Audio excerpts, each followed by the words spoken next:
Grinch Stole Christmas. Every Who down in Whoville liked Christmas a lot, but the Grinch who lived just north of Whoville did not. The Grinch hated Christmas the whole Christmas season. Now please don't ask why, no one quite knows the reason. It could be his head wasn't screwed on just right. It could be perhaps his shoes were too tight. But I think that the most likely reason of all may have been that his heart was 2 sizes too small. But whatever the reason, his heart or his shoes, he stood there on Christmas Eve hating the Whos, staring down from his cave with a sour Grinchy frown at the warm lighted windows below in their town.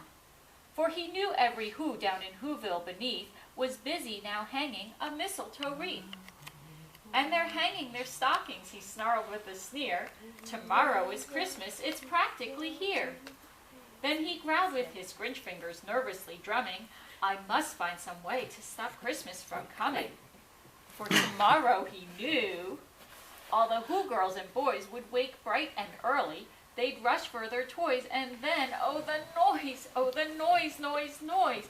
That's one thing he hated, the noise, noise, noise, noise.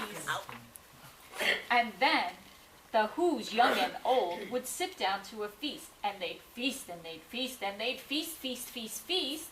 They would feast on Who pudding and rare Who roast beef, which was something the Grinch couldn't stand in the least.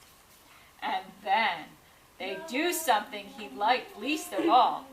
Every Who down in Whoville, the tall and the small, would stand close together with Christmas bells ringing. They'd stand hand in hand, and the Whos would start singing. All is the Who Dore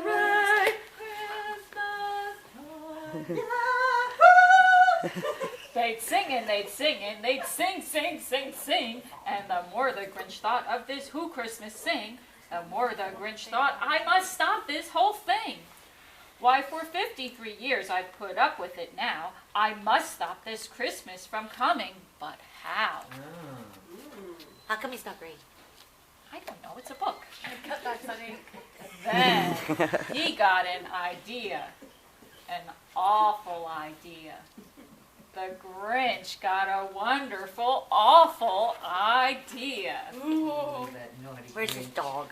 I know just what to do, the Grinch laughed in his throat, and he made a quick Santa Claus hat and a coat. And he chuckled and clucked, what a great Grinchy trick. With this coat and this hat, I look just like St. Nick. All I need is a reindeer. The Grinch looked around. But since reindeer are scarce and there's none to be found, did that stop the old Grinch? No. The Grinch simply said, if I can't find a reindeer, I'll make one instead. So he called his dog Max, then he took some red thread, and he tied a big horn on the top of his head. Then he loaded some bags and some old empty sacks on a ramshackle sleigh, and he hitched up old Max. Then the Grinch said, giddy up, and the sleigh started down toward the homes where the Whos lay a snooze in their town. All their windows were dark, quiet snow filled the air, all the Whos were all dreaming sweet dreams without care. When he came to the first little house on the square, this is stop number 1, the old Grinchy Claus hissed, and he climbed to the roof, empty bags in his fist. Then he slid down the chimney, a rather tight pinch, but if Santa could do it, then so could the Grinch. He got stuck only once for a moment or two, then he stuck his head out of the fireplace flue, where the little Who stockings all hung in a row. Those stockings, he grinned, are the first things to go. Where's Cindy Sulu? She's coming. Then he slithered and slunk, and a smile most unpleasant, around the whole room, and he took every present. Pop guns and bicycles, roller skate drums, checkerboards, tricycles, popcorns, and plums. And he stuffed them in bags, then the Grinch very nimbly stuffed all the bags one by one up the chimbley. Then Chimbley? Okay, That's what I said. Ghibli. Then he slunk to the icebox, he took the Who's feast, he took the Who pudding, he took the roast beast.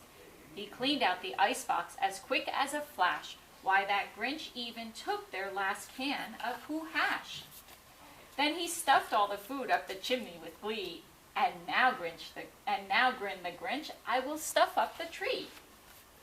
And the Grinch grabbed the tree and he started to shove, when he heard a small sound like the coo of the dove. He turned around fast and he saw a small who, little Cindy Lou who was not more than 2. The Grinch had been caught by the tiny Who daughter, who'd got out of bed for a cup of cold water. She stared at the Grinch and she said, Santa Claus, why? Why are you taking our Christmas tree? Why? But you know that old Grinch was so smart and so slick. He thought up a lie and he thought it up quick. Why, my sweet little tot, the fake Santa Claus lied. There's a light on this tree that won't light on one side, so I'm taking it home to my workshop, my dear. I'll fix it up there, then I'll bring it back here. And his fib fooled the child, then he patted her head, and he got her a drink, and he sent her to bed. And when Cindy Lou Who went to bed with her cup, he went to the chimney and stuffed that tree up. Then the last thing he took was the log for their fire. Then he went up the chimney himself, the old liar. On their walls he left nothing but hooks and some wire, and the one speck of food that he left in the house was a crumb that was even too small for a mouse. It was 1/4 dawn, all the Who's still abed, all the Who's still a-snooze when he packed up his sled. Packed it up with their presents, the ribbons, the wrappings, the tags and the tinsel, the trimmings, the trappings. 3,000 feet up the side of Mount Crumpet, he rode with his load to the tip-top to dump it. Pooh-pooh to the Who's, he was grinlishly humming. They're finding out now that no Christmas is coming. They're just waking up, I know just what they'll do. Their mouths will hang open a minute or two. Then the Who's down in Whoville will all cry, boo hoo. That's a noise, grinned the Grinch, that I simply must hear. So he paused, and the Grinch put a hand to his ear. And he did hear a sound rising over the snow. It started in low, then it started to grow. But the sound wasn't sad. Why, the sound sounded merry. It couldn't be so, but it was merry, very. He stared down at Whoville, the Grinch popped his eyes. Then he shook when what he saw was a shocking surprise. Every Who down in Whoville, the tall and the small, was singing without any presents at all. He hadn't stopped Christmas from coming, it came. Somehow or other, it came just the same. And the Grinch with his Grinch feet ice cold in the snow stood puzzling and puzzling. How could it be so? It came without ribbons, it came without tags. It came without packages, boxes, or bags. And he puzzled 3 hours till his puzzler was sore.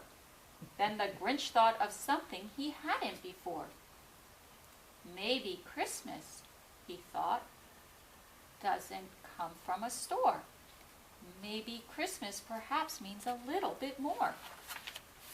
Maybe perhaps. And what happened then? Well, in Whoville they say that the Grinch's small heart grew 3 sizes that day. And the minute his heart didn't feel quite so tight, he whizzed with his load through the bright morning light. And he brought back the toys and the food and the feast. And he himself, the Grinch, carved the roast beast. The end. Yay! Good